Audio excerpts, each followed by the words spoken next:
Hello YouTube, it is Sunday, April 15th, 2017, and so here we got a little project update. This is the dynamic jaw of a Morgan 410 Chicago Vise, which I got for a song. It was very rusty. I'll send you some links to some original. This is actually in progress. This was actually sitting out in the rain, but I discovered this part when I took it home. When I got it home, the lead screw over here was covered in grease, basically. So even though this part of it's all rusted out, I get the some really tight connections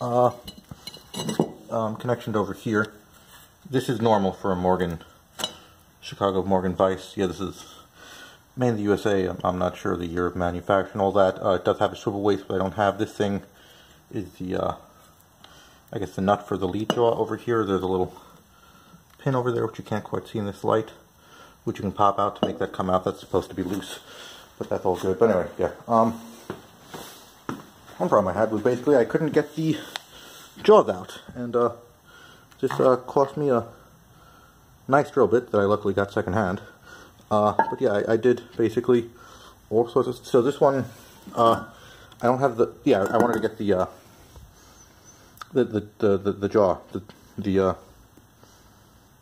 yeah, the jaw ends off. So this is called a machinist vise, which I found funny because I thought machinist vise were, always had flat teeth or whatever, but apparently that's to Morgan that was the kind of grade of. This is the heaviest kind of grade of vise they made.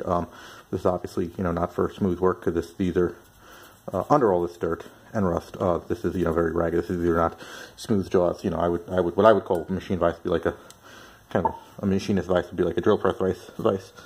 Apparently the owner was a machinist, according to his son, who sold it to me, who seemed relatively happy that someone bought it that sort of seemed like he cared about knowing what he's doing. But anyway, I couldn't get these jaws. As you can see, even now that I've got them super loose, and managed to use this Irving screwdriver, which I believe is older than 1977, which I found in the basement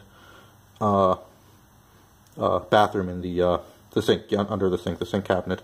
I found a newspaper from 1977 that gave me a clue that that's when the model was redone. He lost the screwdriver then, and I got this. It came with the house, basically. Yeah, I just wanted to show this actually coming off, because if I can actually finishing it off the other way.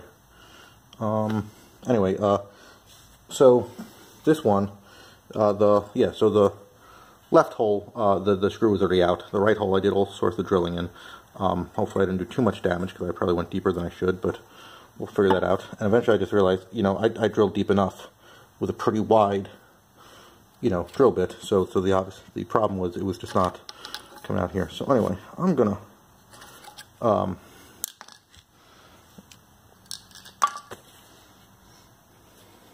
put down the camera, and you're gonna have a crappy camera angle as I get rid of it, as I take this off, because obviously I do apologize for that.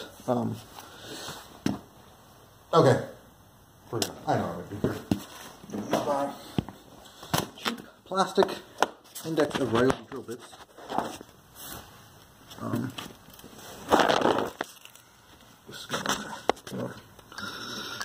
will balance that over there.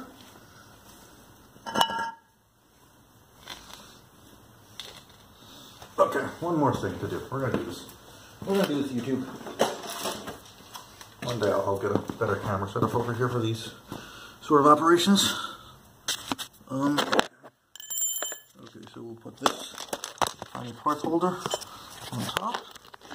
We're using a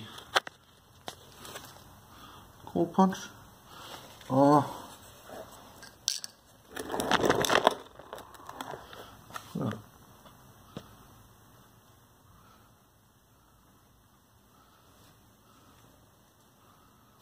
There we go. We just have our light on our camera here. We're going to pop this off. It's a moment of truth. We're going to find a better screwdriver to do that with. 1 second, please.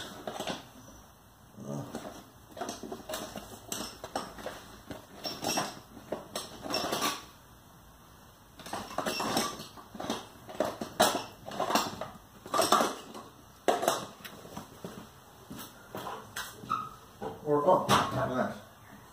Duh. Look at that. We're going to just use a hammer, claw hammer, to do this. Okay, folks. Can I do this? Look at that. Look at that. Now look how tight this is. Now I've seen other restores. I don't think this was meant to be like that at all. Not particularly meant to be like this, but it is. But anyway, to get this off, it was at one point I just.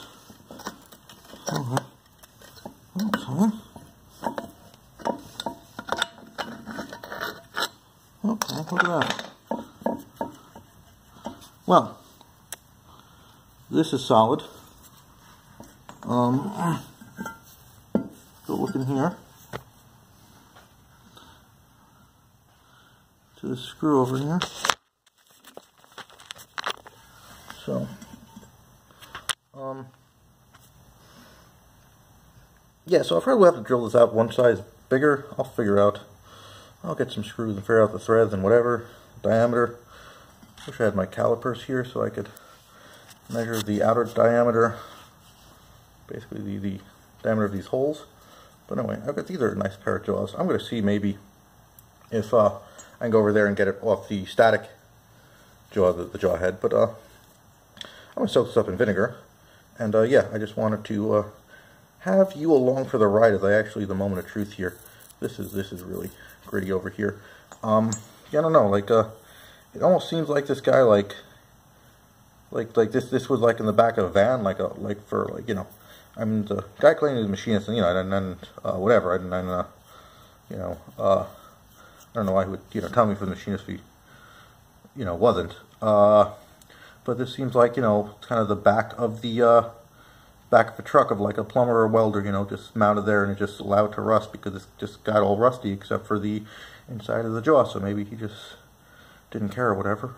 It's seen some abuse, but hey, it's solid here. This is, you know, solid casting inside here. So even if I gotta drill all the way through,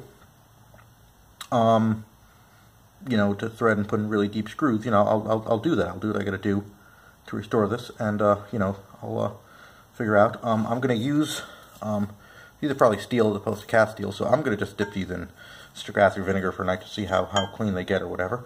But maybe I'll try to take the other one off tonight. But hopefully I'll be able to make some progress on this jaw. As far as how I'm gonna clean it, not, you know, as far as, yeah, so I'm gonna strip this down. It's gonna be, you know, hopefully I'll try to do this one really good. I had a nice vise I gave to my buddy who just bought a house. But I got over here this at Home Depot. We're selling professional. This red. Basically, yeah, it leaves a red finish. It's high performance enamel. But yeah, maybe I'll sit there and for this one, since this is a nice, older than me, actually American made vise, unlike, you know, that Japanese cast steel that, you know, wasn't solid all the way through, which was still a nice vise for the $10 I paid for, you know, 2 of them. This one, you know, I'll spend the extra money for a spray on, you know, primer. You know, I'll clean this up real good. Use some primer, put on a few coats of this. This came out really good, really smooth or whatever. And yeah, hopefully, you know, obviously clean real good. We'll probably end up using the brake cleaner or something else to clean the parts out of here. But this I'm really excited about this project. This is you know, going to have a nice vise, basically. Anyway, thanks for watching, YouTube.